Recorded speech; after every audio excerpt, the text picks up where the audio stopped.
whatever you want, whatever you need. En Espagne, comme dans bien d'autres pays du monde, le foot est roi. Il est constamment à la une des médias et les gens suivent la vie de ces personnages ou étoiles en détail au niveau de leur performance sportive, mais aussi de leurs revenus millionnaires, leur vie privée. En fait, tout événement, si petit et insignifiant soit-il, fait l'objet des premières pages dans les journaux. Quel petit garçon ne rêve pas d'être comme Ronaldo, Messi, Iniesta, ou aujourd'hui comme Neymar? Quel enfant ne rêve pas de dribbler ou de mettre des buts avec eux, de se balader en voiture de luxe ou d'être à la une des journaux?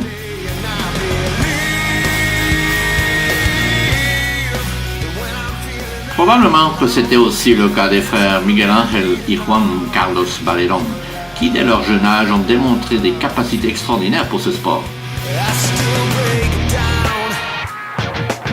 À l'époque, le célèbre entraîneur argentin Ángel Capa a décrit Miguel Ángel Valerón Santana en ces termes. Un excellent ailier droit, bien meilleur que Jean Carlos qui se démarquait déjà d'une façon spectaculaire. Né le 16 décembre 1972 à Arguineguín sur l'île de Grande Canarie, il était sur le point de devenir une star lorsqu'une lésion fatidique a mis fin à sa carrière sportive d'une manière prématurée. C'est lors d'une attaque pendant un match éliminatoire de Coupe du Roi entre Barcelone et l'Union Deportive Las Palmas en 1997 qu'il a été blessé par le défenseur barcelonais Chapí Ferrer. También a Guardiola, después ha quedado tendido unos minutos sobre el césped. Finalmente se ha podido reincorporar al juego. Recibió una patada de Blanc. Sale al cruce Ferrer.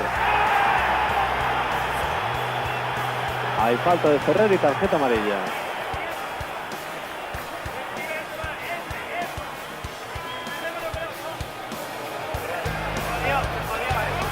Tarjeta amarilla para Ferrer. Por esa entrada Miguel Ángel, que ha recibido en los 5 minutos que ha estado sobre el terreno de juego 2 entradas, 2 faltas, mientras Paco Castellano llama a un nuevo hombre. Tremenda la entrada que ha recibido Ferrer. Cet événement a non seulement mis fin à sa progression, a également signifié un adieu au terrain de foot. Après 9 mois d'arrêt, 3 opérations, une plaque, des vis et des séances de réhabilitation qu'il a intelligemment su combiner avec la formation en éducation physique et professeur auprès de l'Université de Las Palmas, il a tenté une réintégration à l'Union Deportive Las Palmas. Ce fut un échec. Au cours de la saison 98-99, il a fait partie de l'équipe du Mallorca, la première équipe où jouait son frère. Mais s'il était assidu, son jeu n'a jamais été le même. Alors que son frère Juan Carlos était devenu comme l'un des meilleurs joueurs d'Espagne, spécialement avec le club déportif La Coruña et la sélection nationale aussi, Miguel Ángel a été rapidement oublié de tous.